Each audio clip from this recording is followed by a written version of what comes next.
Assalamualaikum warahmatullahi wabarakatuh. Perkenalkan, nama saya Bina Al-Fatih dengan NPM 23.133 kelas C. Pada kesempatan kali ini, saya akan menganalisis kasus tentang satu keluarga yang melakukan bunuh diri di apartemen Penjaringan, Jakarta Utara. Langsung saja masuk ke bagian materi. Kronologi. Pada Sabtu 9 Maret 2024, satu keluarga ditemukan tewas setelah melompat dari lantai 22 apartemen Intan Tower di Jalan Infeksi Teluk Intan, Kelurahan Pejagalan, Kecamatan Penjaringan, Jakarta Utara. 4 orang itu terikat masing-masing dengan seutas tali saat melompat. Polisi menyebutkan bahwa 4 orang itu sudah 2 tahun tak berkomunikasi dengan keluarga besarnya. Keluarga tersebut sebelumnya penghuni apartemen Intan Tower. Mereka meninggalkan rumah sekitar 2 tahun silam. Baru hari ini mereka kembali ke apartemen dan langsung digemparkan dengan kejadian seperti ini.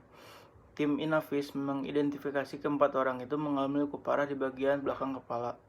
Luka itu akibat benturan keras disertai patah tulang di sejumlah bagian tubuh. Polisi mengungkap kebiasaan satu keluarga sebelum bunuh diri, yaitu sering gonta-ganti nomor telepon, handphone atau ponsel salah satu anggota keluarga yang telah ditemukan hanya merekam beberapa panggilan terakhir saja. Nah, langsung saja kita masuk ke bagian analisis. Dari analisis kronologi kasus, keluarga tersebut telah melakukan aksi bunuh diri setelah datang ke apartemen dan melompat dari lantai 22. Motif kasus masih misterius dan polisi menggunakan analisis forensik dan psikologi forensik untuk membantu mengusut penyebab keluarga tersebut melakukan pembunuhan seperti ini. Nah, langsung saja kita akan masuk kepada soal yang Bapak berikan. Pada soal bagian A, kita harus menganalisis menggunakan kriteria pasal 1 sampai pasal 12 KUHP nasional. Asas legalitas, asas teritorial, asas perlindungan, asas nasional aktif, dan asas universal yang tertera pada pasal 1 hingga 12 dapat disimpulkan tidak memenuhi kriteria pada kasus ini. Pada pasal 10 tentang waktu pidana terdapat pro dan kontra tentang waktu kejadian bunuh diri. Ini terjadi pada tanggal 9 Maret tahun 2024 pada jam 4:15 di depan lobi sebuah apartemen di Jakarta Utara.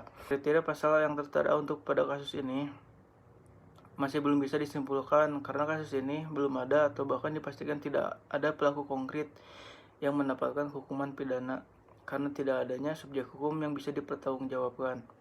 Nah, untuk kasus bunuh diri seperti ini sudah diatur dalam KUHP pada pasal 362 tahun 2023 yang mengatur tentang tindak pidana bunuh diri.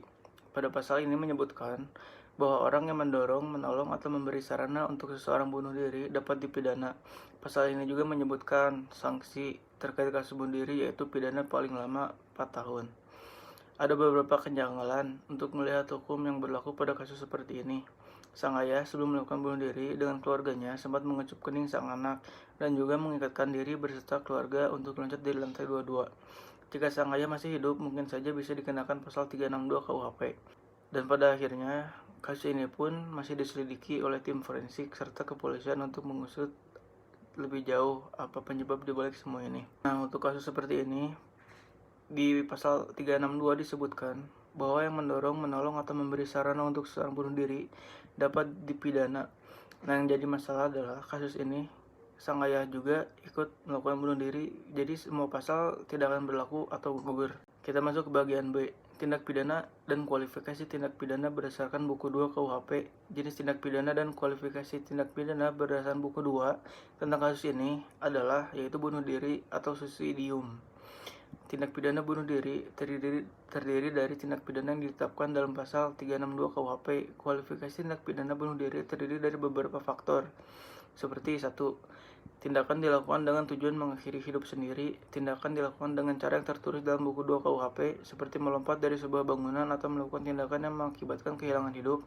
Dan 3. Tindakan dilakukan dengan keberatan penuh, tanpa keberatan, atau kelakuan yang akan menyebabkan kehilangan hidup. Kita langsung masuk ke bagian kesimpulan. Nah, pada akhirnya, kasus satu keluarga yang melakukan bunuh diri di apartemen sesuai dengan berita yang beredar merupakan murni kasus bunuh diri dengan kesepakatan bersama. Kasus ini tidak akan bisa dipidana. Hal ini didasarkan pada pertimbangan bahwa bunuh diri bukanlah suatu tindak pidana. Oleh karena itu, percobaan yang melakukan bunuh diri juga tidak diancam dengan pidana. Namun, kasus ini belum sepenuhnya tuntas. Bisa saja ada pelaku yang bisa dipidana untuk kasus ini. Jika dilihat menggunakan hukum Islam atau agama, tentu bunuh diri merupakan hal yang sangat ditentang. Dan juga di dalam hukum Islam untuk para pelaku ada sanksi atau hukuman yang bagi yang melanggarnya, seperti dimasukkan ke dalam neraka. Sedangkan untuk kasus bunuh diri di hukum Indonesia tidak akan diancam dengan pidana karena tidak ada subjek hukum yang bisa dipertanggungjawabkan. Jadi ya tidak akan bisa dipidana karena yang pelakunya juga sudah ikut mati untuk kasus ini. Nah, segitu saja pemaparan yang bisa saya berikan. Semoga ilmunya bisa bermanfaat. Sekian dan terima kasih.